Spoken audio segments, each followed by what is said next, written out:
E aí, gente, princípio econômico aqui. No episódio de hoje a gente vai falar sobre um tema relacionado ao Bitcoin, mas também a outras criptomoedas, né?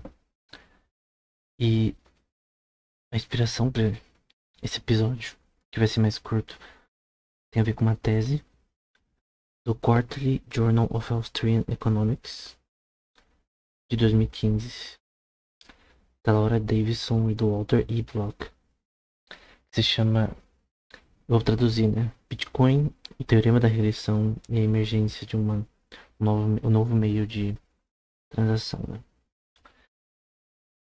Então, por que falar esse paper, né? Primeiro, ele fala sobre algo extremamente importante para a gente entender as criptomoedas atuais, especialmente Bitcoin.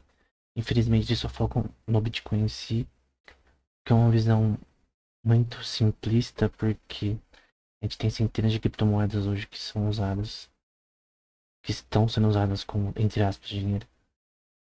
É necessário incluir elas também. Solana, Cardano, Ether, tem moedas que são estáveis, enfim.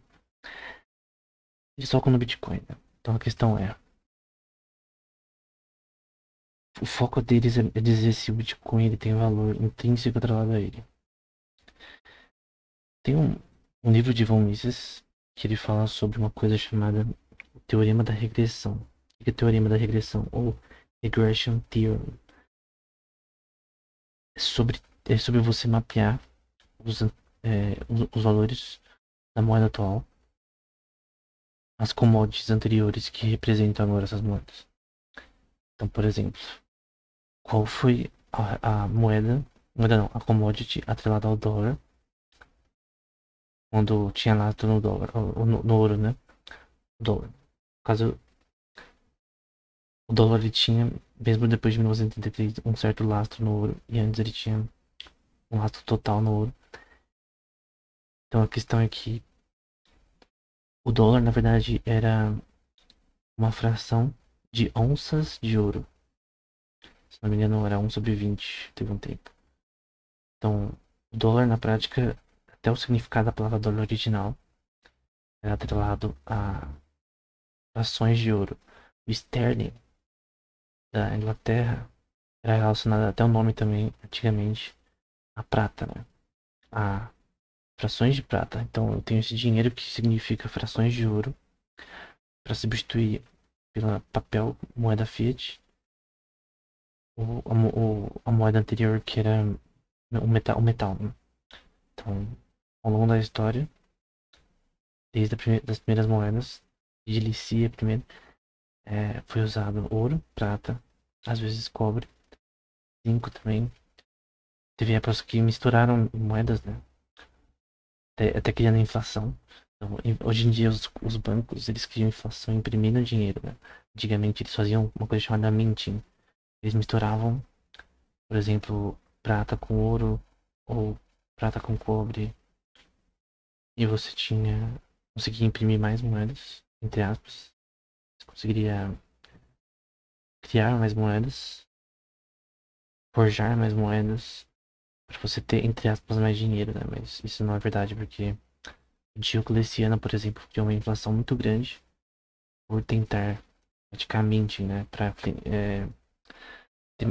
conseguir gastar mais. Ele, normalmente é 20 relacionado a guerras também, né? Você precisa de bastante dinheiro para travar guerras. Então vamos supor que você só tivesse ouro. Só que esse ouro você não tem valor suficiente para travar o que você quer. Então você mistura com outras moedas para você ter mais moedas.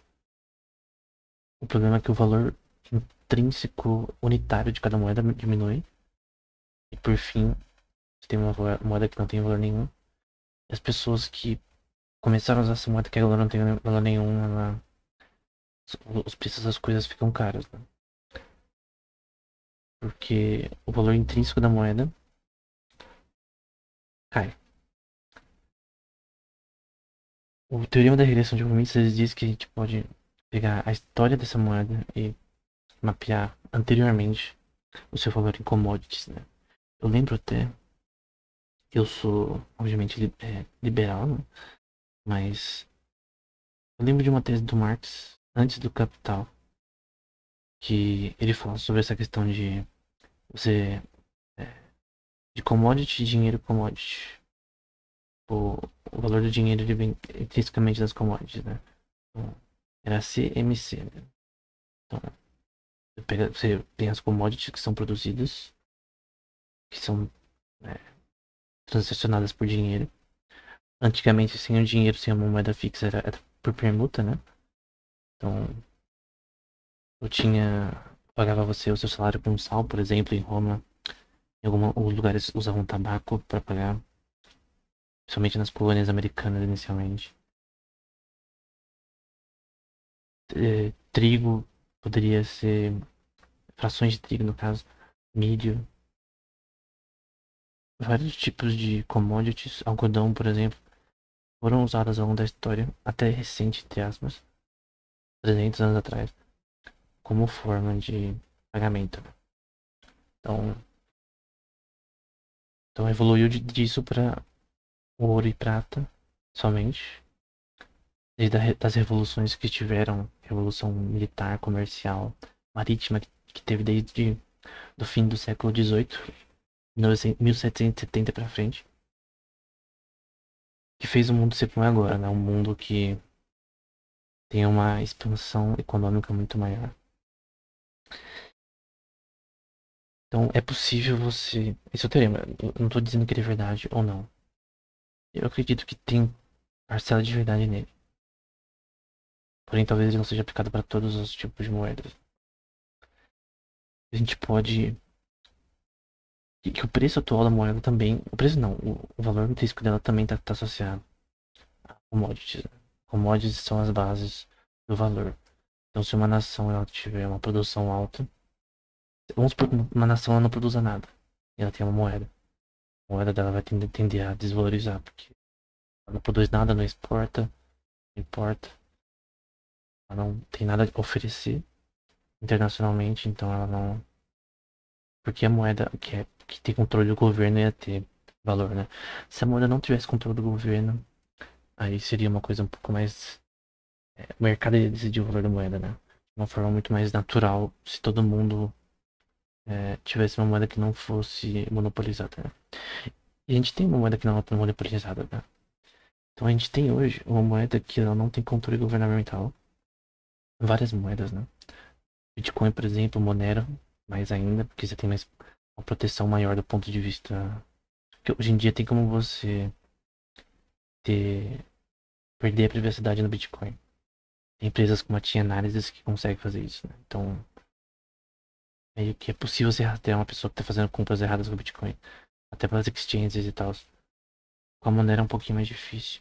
Até se você ter o timestamp, tem um método lá de timestamp que fica até mais difícil você rastrear. Tem várias moedas que tem uma privacidade grande.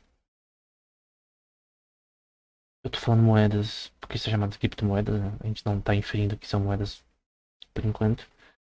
A questão é que a gente tem essas Bitcoin, Monero, Solano, Cardano, várias moedas que são totalmente diferentes das anteriores. E que elas têm um valor. E muitas delas são descentralizadas, né? Não tem um governo controlado. Então a gente tem aquela questão de que aquele pensamento anterior, né? Vamos supor que o valor da moeda fosse determinado pelo mercado. Como que seria? E Bitcoin é exatamente isso, né? Eu creio, na minha opinião, que um Bitcoin ele não é ele é um tipo de asset especulativo. Eu não creio que ele seja uma moeda digital. Eu creio que ele seja uma commodity virtual especulativa, né? E não que isso seja uma coisa ruim.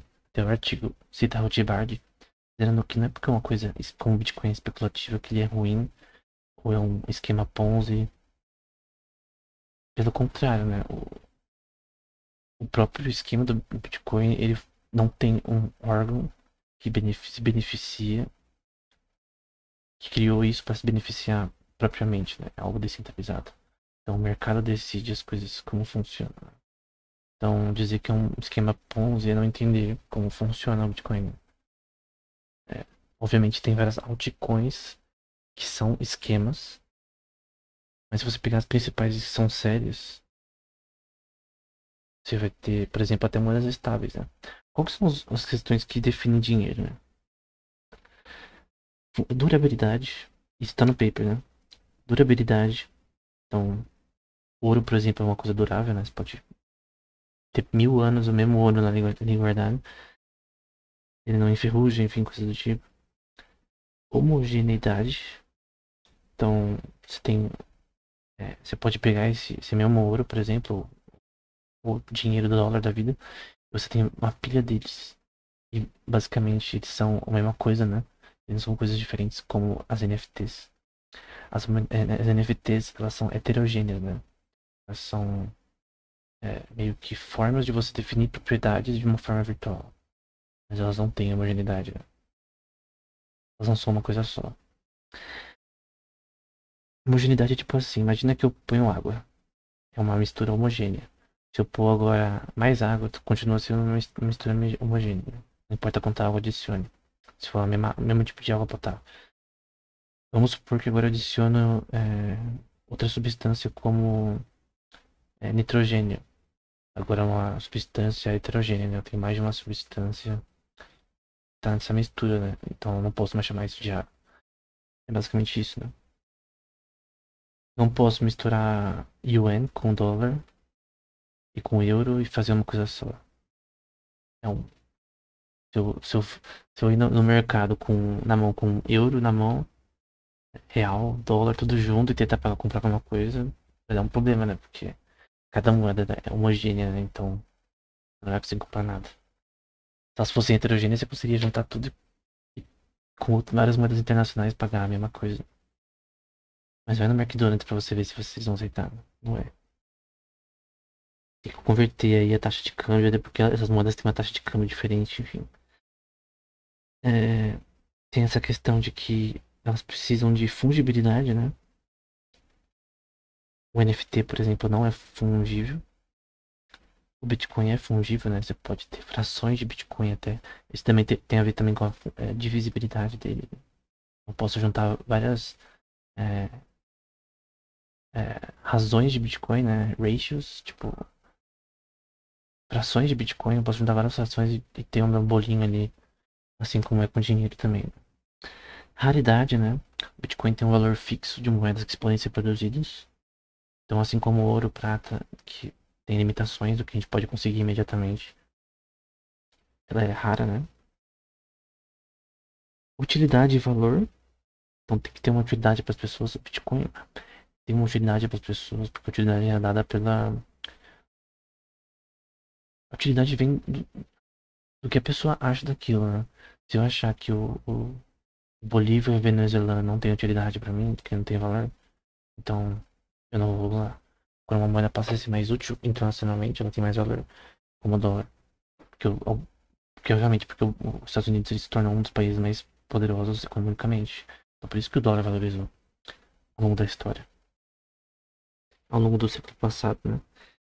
Então, tem essa questão de que a utilidade é importante também para o Bitcoin. As pessoas, as moedas que ficam mais famosas são aquelas que são mais populares, são mais conhecidas e que as pessoas confiam mais. Se uma pessoa não confia naquela moeda, ela vai tirar, to- ela vai converter o dinheiro daquela altcoin para outro tipo de moeda ou para dinheiro de verdade.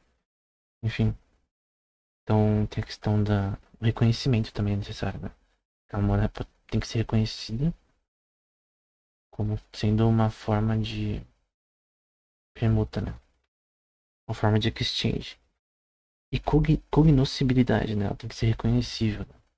Se eu chegar no McDonald's com uma nota falsa, essa nota não tem cognoscibilidade, né? Ela não é reconhecível pelo governo do Brasil, né? Como uma moeda original, né? Por isso ela não tem valor.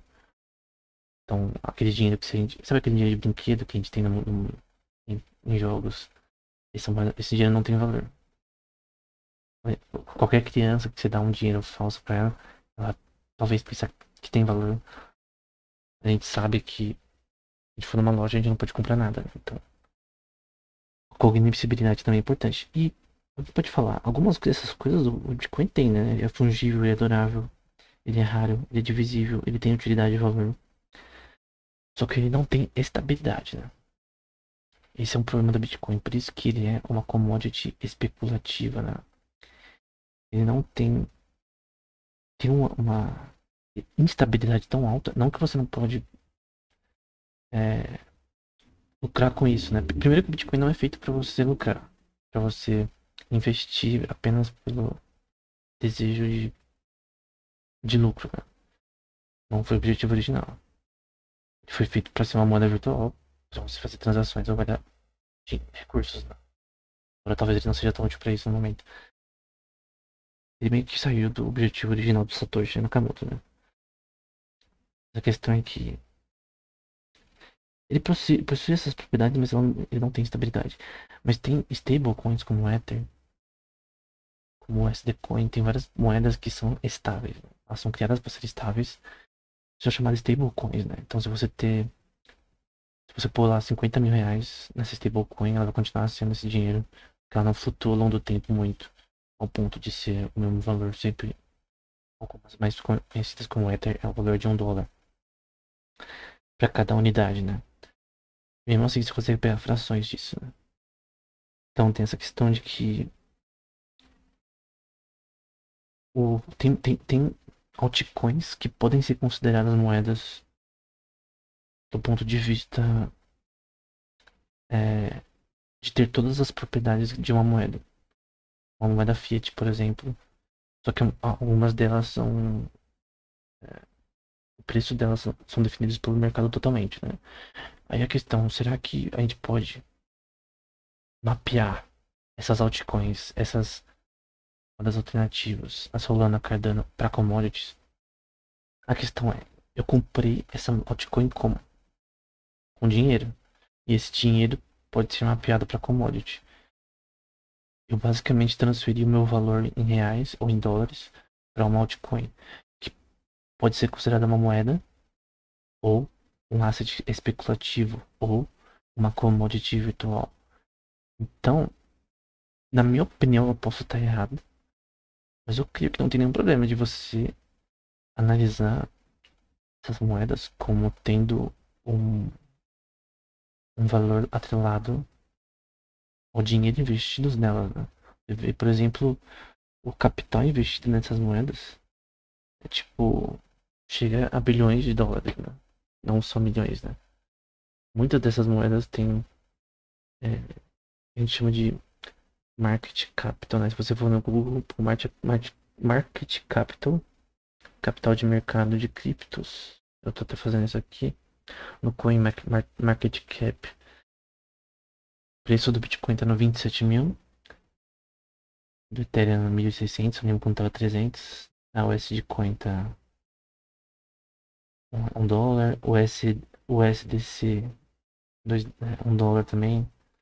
A Dogecoin é 0,06 dólares, enfim. Todas têm uma relação com o dólar, né? Então o valor delas, elas têm uma relação com o dinheiro fiat. Ponto. Então a gente já tem uma associação natural até com o dólar em si que demonstra a utilidade e valor posta nessas moedas, né? Pode ver que as principais 10 moedas são as que têm mais um valor de mercado, mas se eu for aqui na parte do capital, do capital investido, calma aí, aqui do Bitcoin, o volume transacionado em 24 horas chegou a um número absurdo aqui de bilhões de reais, de dólares, desculpa. O market cap é de 527 bilhões, pelo que parece. Esse market cap eu já vi lembro de ver um artigo falando sobre o market cap dessas moedas podem estar equivocado, tá? Mas você vê aqui das primeiras moedas, o market cap é sempre bilhões aí de dólares das principais, né? Até porque exchanges estão cheios da grana, né? Mas se você for para as moedas que estão na posição 50 para baixo, você vai ver que o market cap é bem menor, né? 11 milhões, 28 milhões. A Synthetix Network, por exemplo, está com 28 milhões. A Frax está com 2 milhões. A EOS está com 68 milhões. O Axie Infinity, que tem associado a um jogo, né? Tá com 25 milhões. Decentraland, que também de jogo é 29 milhões. É isso, é. Então, são poucos que tem um market cap a bilionário, né? Creio que aqui, se eu pegar aqui, são só as 10 principais, nem todas têm um market cap de mais de 1 bilhão. Não, perdão. Acho que para 50 para baixo já começa a baixar de 1 bilhão, na verdade. Algorand, por exemplo, 778 milhões. A Ave, 948 milhões. Então, do 44 para cima, com a Caspa, é a última com market cap de 1 bilhão e pouco. Então, tem essa questão de que tem um valor intrínseco, né? Na minha opinião, eu creio que o Bitcoin não é uma moeda virtual, mas tem altcoins que são moedas virtuais, de fato. Não que o Bitcoin não seja uma moeda, tem esse nome de criptomoedas. É uma commodity. Mas como é uma commodity, isso não é algo físico. Olha o que é algo físico. É algo digital, mas é uma informação que ela é física. Assim como tudo no seu computador é físico, a informação guardada no seu HD é física, enfim. Então é isso. Até o próximo episódio.